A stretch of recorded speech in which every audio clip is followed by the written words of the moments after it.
تو حضرت حکیم الامت کے الفاظ دیکھو بھائی، سبحان اللہ، فرماتے ہیں کہ اللہ اللہ جن کے فضول جانوروں پر بھی ہوں ان سے انسان کیسے محروم رہ سکتا ہے؟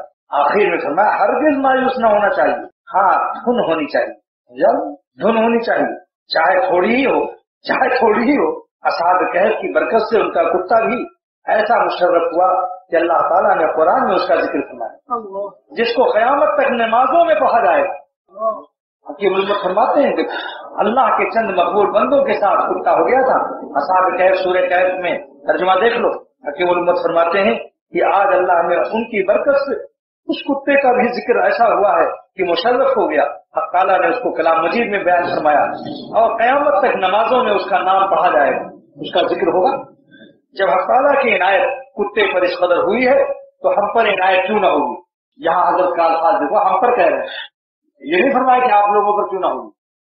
یہ ہے کمال، یہ کمال خطابت ہے، ہم پر عنایت کیوں نہ ہوگی۔ سبحان اللہ، واہ واہ، سبحان اللہ، سبحان اللہ۔